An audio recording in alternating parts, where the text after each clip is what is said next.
मी नरेंद्र गेडाम क्षेत्राच्या पंचायत समिती सदस्य। आपण बघू शकता आम्ही गोबरवाही ते सीतासंग या रस्त्यावर उभे आहोत आणि हा रस्ता खूप म्हणजे नेहमीच बिझी असतो।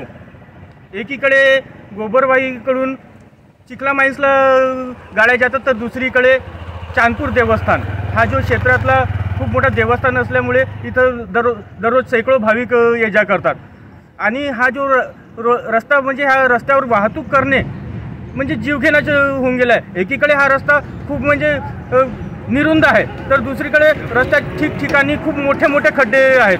आपण बघू शकता हा जो आता ट्रक जात आहे ट्रक जात असताना एक बाईक तिथून क्रॉस नाही होऊ शकत। तुम्ही बघू शकता की म्हणजे जागा नाही राहत जेवढा। आणि दुसरी गोष्ट तुम्हाला सांगू इच्छितो मागील 1-1.5 वर्षाच्या काळात या रस्त्यावर किमान 3-4 बळी गेले।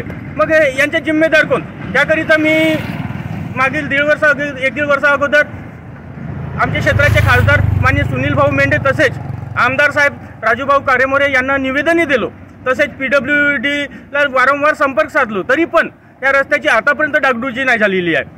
आणि डागडुजीच्या नावावर या रस्त्याला मध्यंतरी कुठेतरी पॅचेस लावण्यात येतात पण रस्ता कधी बनवण्यात नाही आला। दुसरीकडे सांगण्याची गोष्ट झाली तर मी आपल्या पंचायत समितीच्या मासिक सभेत दर मासिक सभेला मी जेव्हापासून निवडून आलो तेव्हापासून दर मासिक सभेला ह्या रस्त्याविषयी बोललो, पण आतापर्यंत ह्या रस्त्याचे काम झालेले नाही आहे। करिता मी सांगू इच्छितो जर भविष्यात हा रस्ता बनला नाही तर येत्या काळात आम्ही आंदोलन देखील करू आणि चक्काजाम करू।